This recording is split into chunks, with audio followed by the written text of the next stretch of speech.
And this video will be about the 2009 movie Amusement, which was which went direct to video when it came out, and was the last video under Picture House when it closed down in that year before it relaunched a few years later in 2013. So the closure to opening is kind of confusing there to me on that, but because usually the place closes down, like big movie studio, they stay closed or they get bought out by some other company, like Walt Disney did with one of the other movie companies, with at least one, actually. But anyways, back to the point. Let's get on with Amusement. Amusement's a horror movie with thriller elements, and it gets a little weird.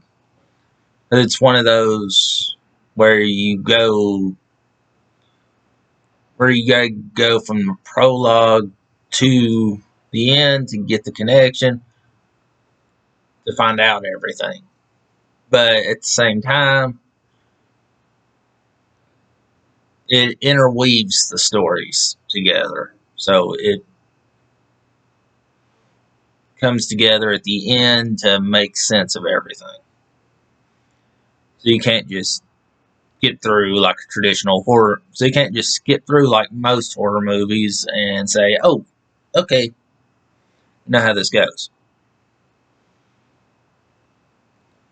You got the prologue, which oddly enough, there's no killing in, but which is actually just the opening credits mainly. But it's just images of three girls and those nice awards they like to give out in high school for the most likely to succeed, most likely to do this and that. But there's also one for an unnamed boy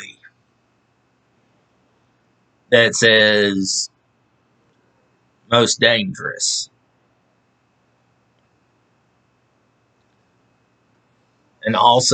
And then it goes to the first character, Shelby.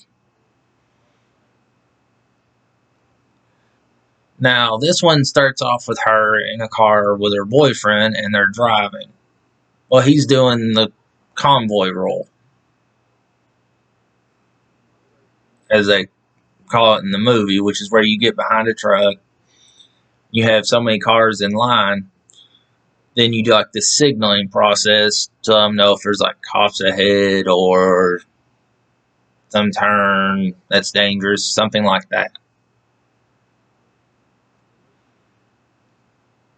Well, at one point, when they stop at the gas station, she looks to see this girl in there. Well, the guy who talked to one of the other drivers,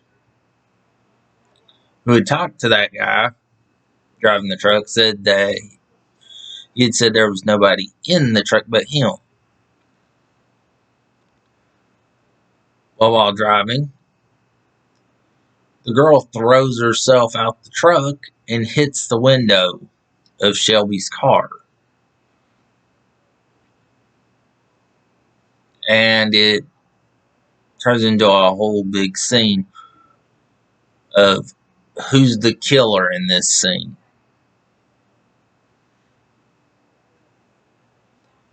With Tabitha, she's babysitting in a house in the guest room, which is made up for her,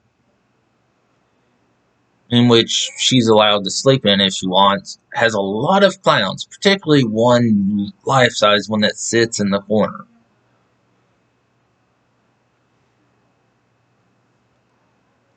Well, this turns into an issue because it turns out that this life-size clown wasn't among those that was purchased by the family. And in story number 3 with Lisa,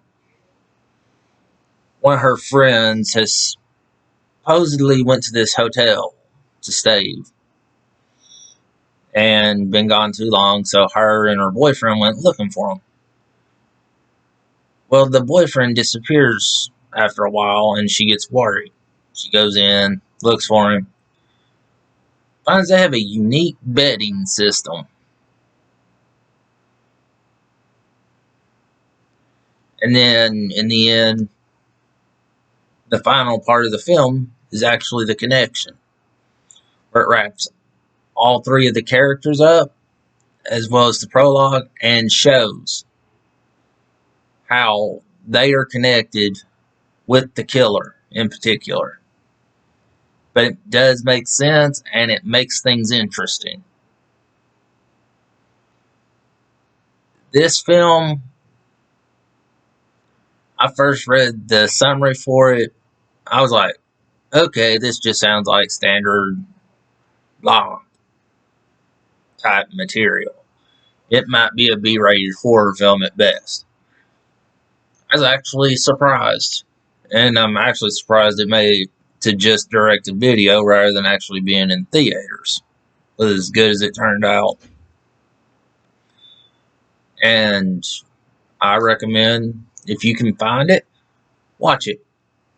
Particularly the Tubi app or network, whatever you want to call it, that little thing, TUBI. It actually has it on there. That's how I saw it. And it's a great film. I give it a B and recommend it to be watched. Have fun.